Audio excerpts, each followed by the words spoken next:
My name is Avinash Potnis, and thank you, Ted, for inviting me to Keynote address today. I work with Novartis. Novartis is the leading pharma company in Turkey. We are the largest exporters, the largest investors in clinical research. We are the largest pharma operations as such in manufacturing as well. Now, of course, we are here for the last 60 years. So while we are a global company, we can also say that we are a local company because we have really lived through the development of pharma industry in Turkey. In fact, the most important and dear and near topic to my heart is the ethical standards in pharma industry. And you know that, it's because we are dealing with the patients, we are dealing with the medical field.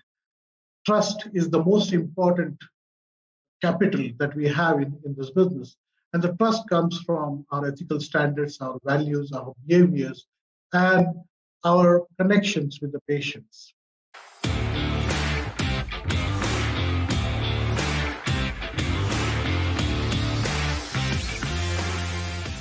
In managing our ethical standards, we have recently made a significant move or a shift. We have moved from a rule-based ethical management to a principle-based ethical management.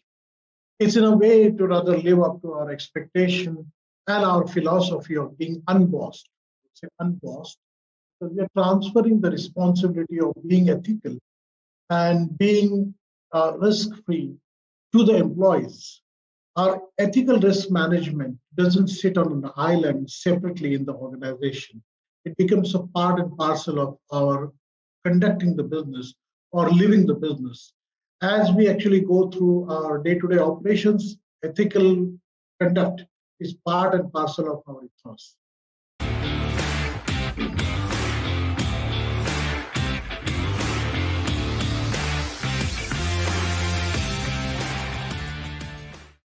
One of the most important factors in our ethical management is managing the third parties.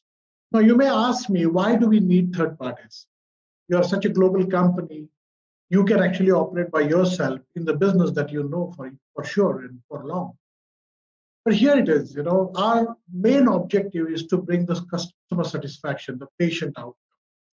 And that we can do it by bringing 4 Ps to our customers or to our patients: product, place, price, and promotion. These are the age-old practices of business practice, business promotion anyway. Now, we are the best product manufacturers. I can say that with 200 years of experience that Novartis has. But at the same time, when it comes to place, which is distribution and promotion, of course, we need a help. The whole objective is to bring best of those service providers with us as partners and provide the best of the satisfaction of customer satisfaction. Now, we can't be claiming that we are expert in everything. So the whole objective is to get the best of the best from this service universe that we have. Now, I can tell you that, the scale of this operation is quite huge. In Turkey alone, Novartis Pharma has over 3,000 third parties. So obviously, you can understand the complexity of managing the service industry with us, at the same time managing or really delivering the customer satisfaction.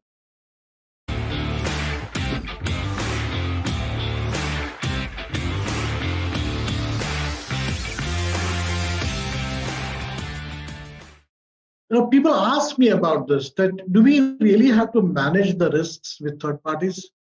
They would know when you are a global company, you must be having some standards when selecting a third party. Once you select a third party, then why do you require a risk management process as such? Now here it is. As I said before, we are a global company. We are present over 100 countries. And when we are dealing with such huge complexity, of course, there is a human intervention. You can put in any process, no doubt about it. But then humans are one who are actually dealing with these processes. And we can't expect that everybody would be perfect at every time. And of course, everybody is on a different stage of a learning curve. And therefore, we need to actually have some kind of a process to ourselves. Now, risk management is not managing the risk after the risk happens. It's basically being proactive, being appropriate or proportionate, and being robust, identifying the risk coming, even before it happens. Now, there are different kind of risks where, you have to really be cognizant and be very, visionary, I would say, or being vigilant. See, reputational risk, for example. Once you lose the reputation, it's a one-way ticket. You can't get it back. And therefore, risk management or proactive risk management becomes a very important integral part of our customer satisfaction.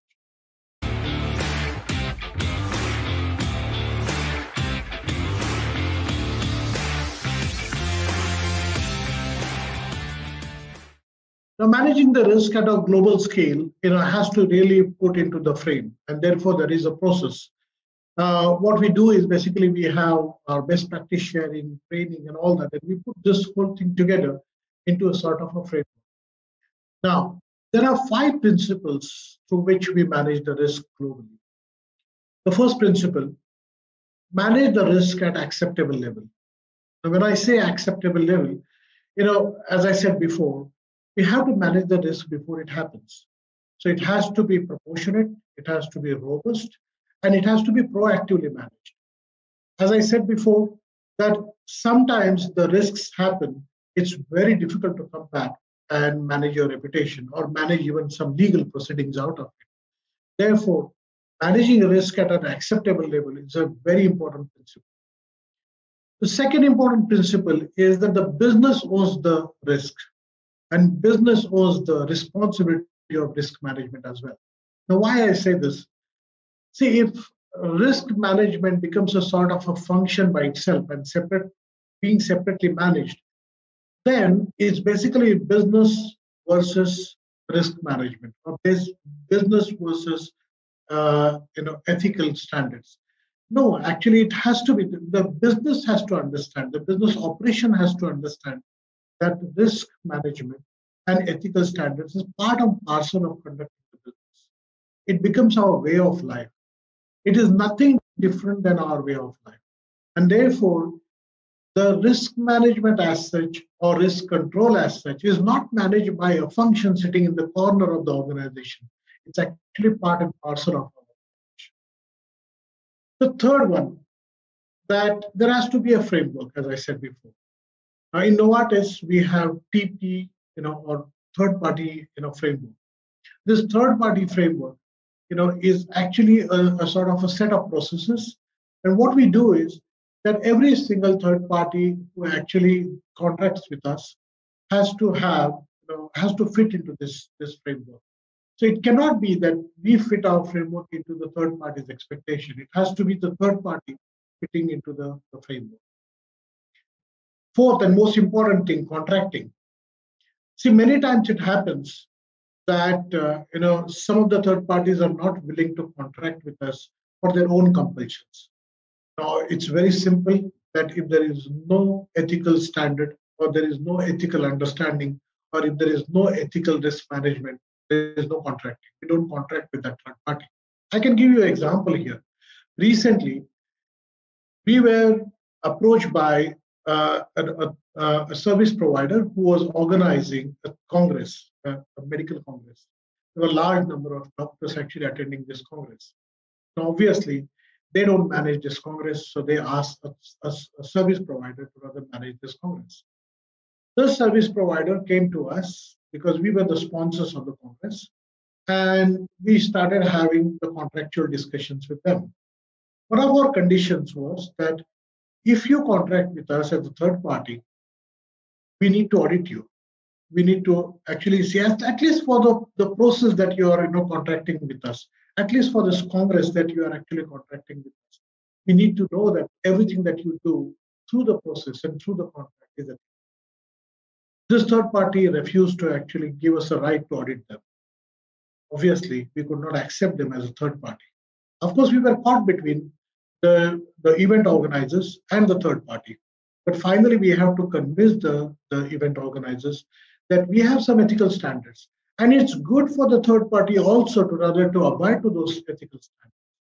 Because Tomorrow, if they have a similar challenge from another multinational company, they know exactly what to do. So this is how the contracting works.